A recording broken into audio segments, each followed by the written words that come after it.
The FBI will crush you. That's what one whistleblower tells Congress as he sits for testimony explaining all the various nefariousness that the FBI has been involved in, and the list runs long. We're going to take a look at this whistleblower story. Here's one clip from Congress. All of the hardships you've gone through. If one of your really good friends, your former colleagues, came to you and said, I have this thing that is being covered up, and I think the American people need to know about it, what advice would you give them? I would tell them first to pray about it long and hard, and I would tell them I could take it to Congress for them, or I could put them in touch with Congress, but I would advise them not to do it. Whoa. So you would legitimately try to protect one of your colleagues from doing what you have done? Absolutely. And how do you think that solves being able to shine light on corruption, weaponization, any kind of misconduct that exists with the American people? It doesn't solve it, but the FBI will crush you. Whoa. This government will crush you and your family if you try to expose the truth about things that they are doing that are wrong. And we are all examples of that. I can't think of a more sobering way to end a hearing. I yield back. All of the hardships. The FBI will crush you. They will come after you. They'll come after your family. They will send informants into your prayer groups and your attorney's offices. That's how shameless they are. And they retaliate against these whistleblowers. Whistleblowers were testifying in front of Congress, and guess what the FBI did? They revoked their security clearances. Washington Post reported the following. It says after they testified, their clearances were revoked. They say concerns with their security. Here are these four American heroes. FBI agents Garrett O'Boyle, Steve Friend, Marcus Allen, and the president of the Empower Oversight, Tristan Leavitt, sworn in front of the House Judiciary Committee. And here's what happened. Two agents from the FBI appeared before the House subcommittee on Thursday. Their security clearances got revoked. FBI said, uh-oh, security concerns. The letter was signed by FBI Acting Assistant Director Christopher Dunham, addressed to Jim Jordan. It came in response to a federal subpoena from Stephen Friend and Marcus Allen, an FBI agent suspended without pay. Friend and Allen were billed by the committee as whistleblowers and testified on Thursday about alleged abuses by the Bureau. The agents claimed that they were retaliated against for their actions, in part related to the FBI's investigation into J6. And so there's more testimony that sounded like this. Process along with me.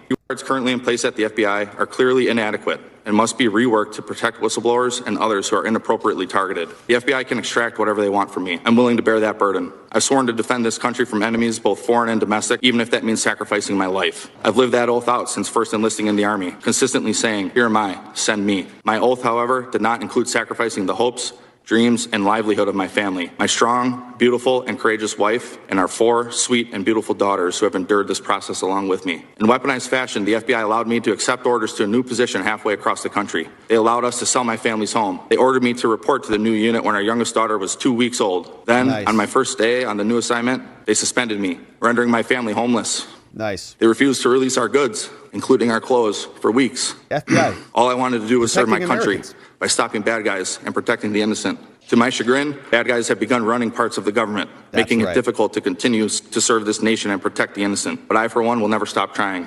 And I'll never forget my oath. Thank you. Right on. So prayers for Garrett O'Boyle and his family and everybody out there who is standing up. I can't even imagine what they are facing with what they know about the disgusting activities in the FBI and how that exposure is causing the FBI to come down to bear upon them. And you can see this is exactly what Michael Shellenberger calls state propaganda. The Washington Post is taking the story that they got suspended and revoked and spreading it all over the place so that other potential FBI agent whistleblowers, if you dare to even think about challenging the government, you're going to get revoked too. You're going to be in big trouble with the media. Shellenberger says, we already pre-bunked their propaganda yesterday. The FBI and the Democrats say whistleblowers who testified today are, quote, a threat to our national security. But they're not. They're exposing the honorable, they are honorable public servants who are exposing abuses that the FBI committed during the January 6 investigations. We've already talked about much of that, but there's more testimony. Representative Matt Gaetz was in there asking about the FBI's new focus on homegrown domestic violent extremism, which has been the subject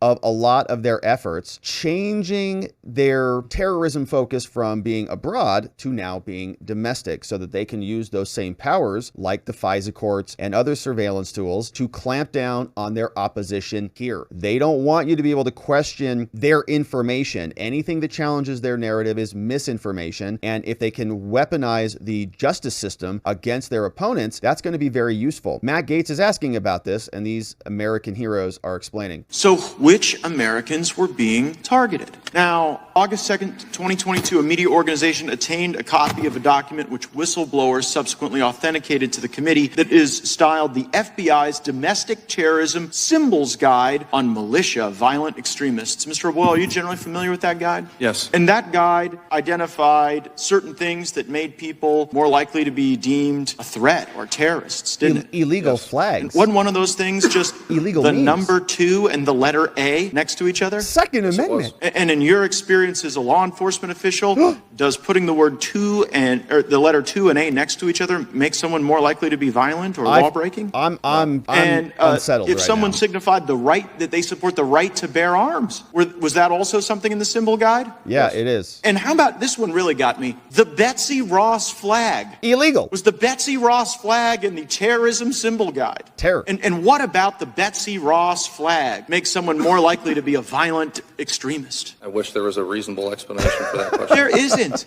And people blew the whistle and said this stuff is crazy. Americans are being targeted. Mr. Friend, you ever been to a school board meeting? Yes, I have. FBI ever sent you to the parking lot of a school board meeting? Yes, they have. And in the FBI. parking lot of a school board meeting where the FBI sent you, you were taking down information regarding people's license plates. That's correct. Now, it wasn't the first time you'd been to a school board meeting, was it? No, I went on my own as a private citizen. As a parent? Yes. And so there you were. It must have been quite an interesting perspective. There you were taking down the information of people, parents attending school board meetings on behest of the FBI, and you had been one of those parents at a school board meeting. How did that feel? Well, after I attended privately, my colleagues teased me that they were probably going to start investigating me. After he went to a school board meeting. You used to go after the worst of the worst, didn't you? Yes, I believe so. You went after people who looked at child porn, Yes. people who were sexually exploiting children. Yes. And then Good work on those. you were in the parking lot of a school board meeting, taking down MAGA information parents. of parents. What happened to the cases that you were working Al-Qaeda parents. to protect our communities PTA from the worst Taliban. predators that exist? The Parent I Taliban was told they were Association. not to be resourced, and then after I was suspended, they were handed off to local law enforcement. Wow. So the FBI just decided it was more important to have you in that parking lot of that school board meeting than getting the worst of the worst away from people that they could harm. That's correct. But you deserve the consequences you are getting, according to the ranking member. Mr. O'Boyle, the ranking member said that when people break the law, they deserve the consequences they get. And it doesn't matter that they served in the military. So what law did you break before the FBI packed up all your stuff and moved it across the country to Virginia? No true law. The only thing I broke was not towing the line for the FBI. Like I said when I Beautiful. opened, Great answer. my oath is to the Constitution, not to the FBI. And My problem our is not laws licking their provide you boots. avenues to talk to Congress, to talk to your supervisors about those concerns, right? Correct. And so you didn't deviate from that, did you? No. You didn't go to the media first, did you? No. You used what the law provided, and your family has paid an exquisite price for that, haven't they? They have. How old were your children when they moved you across the country? 6, 5, 3, and 2 weeks. A 2-week-old baby. Could you get your stuff? 6 weeks later, Also, for 6 weeks, almost every possession to your name, the FBI Penalties had and and wouldn't give punishment. back to you. How did you, what time of year was it? Was it winter, summer? when I reported, it was in September. So when we were traveling, it was summertime essentially. So we had basically summer clothes, but then we were basically stranded in Wisconsin, which is where we're from. It gets cold there pretty quick. And Yeah, I'll take your word for it. I'm a Florida man. But what was it like when you had to go and explain to your wife that you didn't have coats for your children because the FBI wouldn't give them back to you? it was horrible. I mean, we were asking family for clothes, and it was a difficult time. FBI in America doing that to people who want to serve their country. Disgusting behavior, but not unsurprising at all. The FBI will crush you, is what he said, and they are getting better at doing it. They have a whole operation set up, and they're wanting more money, they're wanting more power, they're wanting more offices to do it harder, faster, and more quickly. They know they've got another election coming up, and fortunately, we have brave whistleblowers speaking out.